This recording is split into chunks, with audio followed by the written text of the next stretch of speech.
नमस्कार, मी Neha Joshi. Planet and review बनतायमध्ये तुमचं पुन्हा एकदा खूप खूप स्वागत.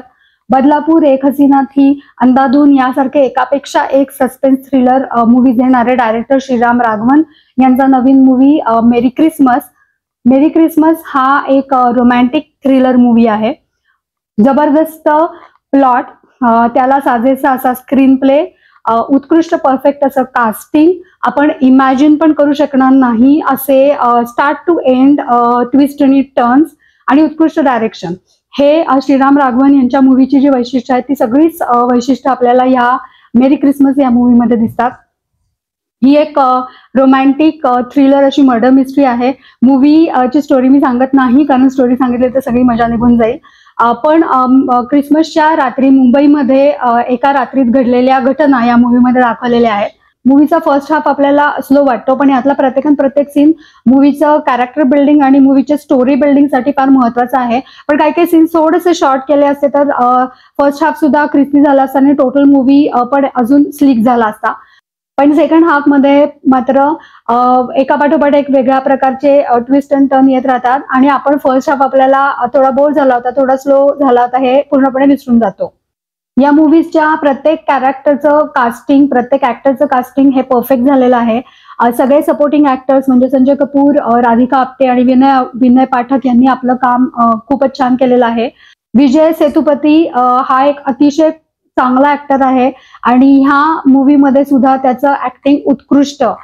त्यांनी बऱ्याच सीन्स मध्ये आपल्या डोळ्यांमधून आणि आपल्या चेहऱ्याच्या एक्सप्रेशन्स मधून तो अक्षरशः त्या सीनचे डायलॉग्सच बोलून गेलेला आहे असं आपल्याला फील येतं. ऍक्च्युली मूवी संपल्यानंतर मी जेव्हा बाहेर आले तेव्हा आय वॉज थिंकिंग की विजय सेतुपती ऐवजी कुठला बरं नट ह्या रोलला सुटेबल झाला असता, पण एकही नाव माझ्या डोळ्यासमोर आलं नाही. इतकं त्याचं कास्टिंग परफेक्ट आहे. पण मूवीचं surprise package was Katrina Kaif. Katrina कैफचा आतापर्यंतचा उत्कृष्ट परफॉर्मन्स आपल्याला ह्या मूवीमध्ये बघायला मिळेल. ऍक्च्युली तिचं पण कास्टिंग ह्या मूवीसाठी इतकं परफेक्ट आहे. ती जे इंग्रजाळलेले तिचे जे उच्चार आहेत त्या ह्या रोलसाठी एकदम परफेक्टली सुटेबल आहेत. पण अपार्ट फ्रॉम दॅट प्रत्येक सीन मध्ये ज्या प्रकारे ती डायलॉग बोलते, ऍक्टिंग करते, चेहऱ्यावरती एक्सप्रेशन दाखवते, ते खूपच छान ऍक्टिंग तिचं आपल्याला बघायला मिळेल ह्या मूवीमध्ये. सो कतरिना कैफनी प्रूव्ह केलंय she also can act and can act well. मूवीमध्ये फर्स्ट हाफ मध्ये 2-3 गाणी आहेत, मेलोडियस आहेत, त्याचं पिक्चरायझेशन पण खूप छान आहे आणि ही सगळी गाणी मूवीची कथा पुढे घेऊन जातात. क्रिसमसच्या वातावरणातल्या मुंबईचा उपयोग बॅकड्रॉप मध्ये केलेला आहे. आउटडोअर आणि इनडोअर सिनेमॅटोग्राफी पण खूप छान आणि लाइटिंग पण मूवीमध्ये खूप छान वापरलेलं आहे. डायलॉग्स पण एकदम क्रिस्पी आणि सुटेबल प्रत्येक सीन मध्ये. श्रीराम राघवनच्या डायरेक्शन मधल्या स्टोरी टेलिंगची स्टाईल एकदम डिफरंट आहे. सेम सिमिलर आपल्याला या मूवीमध्ये पण बघायला मिळतं.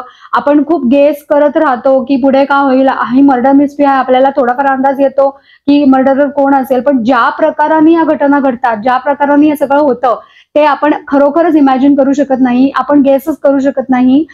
इतकं जबरदस्त प्रकाराने ह्या मूवीमध्ये ट्विस्ट येतात आणि एक खूप वेगळ्या प्रकारचं स्टोरी टेलिंग आपल्याला त्याच्या इतर सगळ्या मूवीज प्रमाणे ह्या मूवीमध्ये पण दिसतं.